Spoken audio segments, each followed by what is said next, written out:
अस्सलाम वालेकुम friends, this is Ghazanfar Khan और आप देख रहे हैं Ghazni's world. I welcome you in Ghazni's world.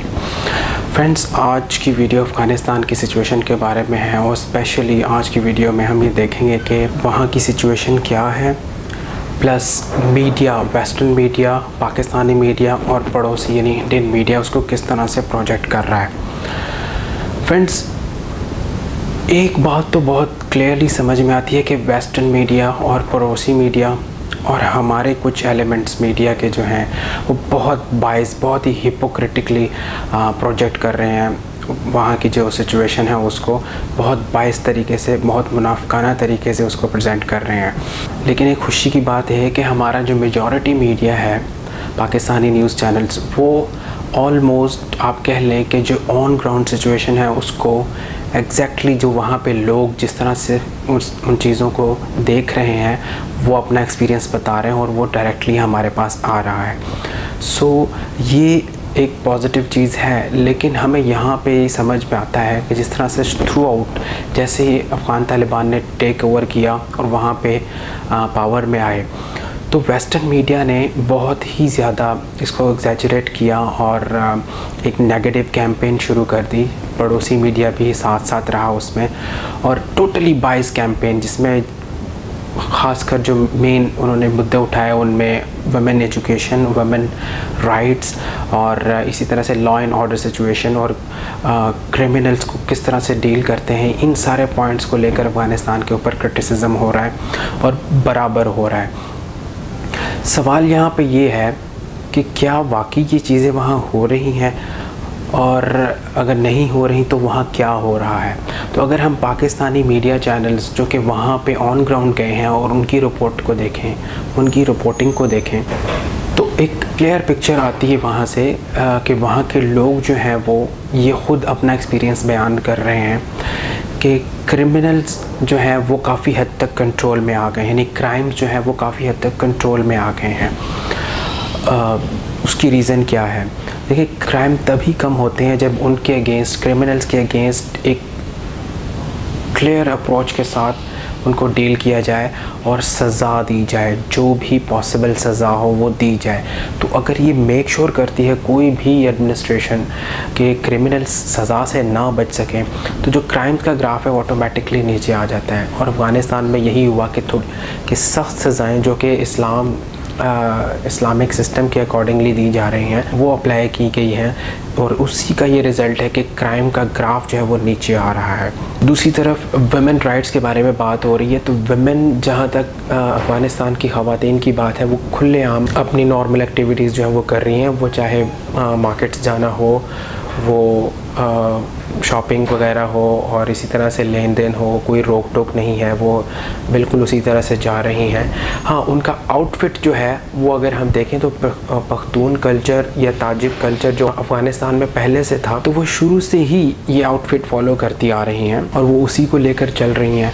सो उनके आउटफिट को लेकर कोई इशू नहीं है अफ़गानिस्तान में। एक पॉइंट ज़रूर है कि अभी तक जो है वो गर्ल्स की जो हायर क्लासेस हैं वो स्टार्ट नहीं हुई, और उनके ऊपर अफ़गान तालिबान ने अपना पॉलिसी स्टेटमेंट दिया है कि वो बहुत जल्द जो है वो एक मैकेनिज़्म बना के उसको ओपन कर देंगे। ये तो वहाँ की ऑन ग्राउंड सिचुएशन है जो कि हमारे मीडिया ने रिपोर्ट की है, और जो काफ़ी हद तक ऑन ग्राउंड सिचुएशन और वहाँ के लोग बता रहे हैं वो है। लेकिन आप ये देखें, अगर हम सोशल मीडिया का एनालिसिस करें, वेस्टर्न मीडिया या इंडियन मीडिया को देखें, तो वो पुरानी वीडियोस को लाकर और इसी तरीके से क्रिमिनल्स को जिस तरह से उन्होंने हैंग किया लाइवली, उनको बुनियाद बनाकर फेक प्रोपेगेंडा किया जा रहा है। और वहाँ से जो ख़वातीन निकल गई हैं, जो कि उनका अपना लाइफस्टाइल होगा, इसमें कोई शक नहीं है, लेकिन वो अपनी सोच के मुताबिक क्रिटिसिज्म कर रही हैं बिकॉज़ वो वहाँ पे रहना नहीं चाहती थी उस सिस्टम के अंदर।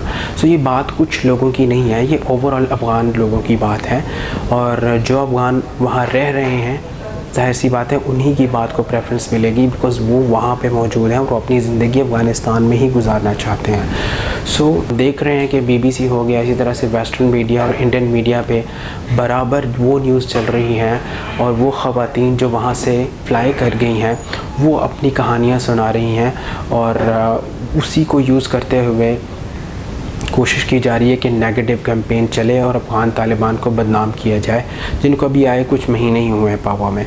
सो ओवरऑल एनालिसिस देखें तो एक बहुत ही हिपोक्रिटिकल बिहेवियर वेस्टर्न मीडिया का, इंडियन मीडिया का और कुछ हमारे एलिमेंट्स भी।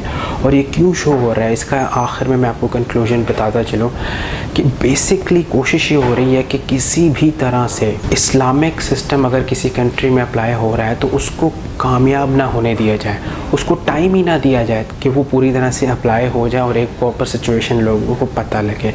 सो ऑब्वियसली इंडियन मीडिया और इंडियन गवर्नमेंट वो तो थ्रू आउट उनका तो मसला ही इसी आइडियोलॉजी, इस्लामिक आइडियोलॉजी से रहा है। वो बिल्कुल भी इसको नॉर्मली प्रेजेंट नहीं कर सकते। और वेस्टर्न मीडिया का भी यही प्रॉब्लम है कि वो वेस्टर्न डेमोक्रेसी के अलावा किसी सिस्टम को प्रमोट या उसको उस तरह से ख़बर बनाकर नहीं पेश करना चाहते, बल्कि वो उसको हमेशा इसी तरह बायस होकर रिपोर्ट करेंगे।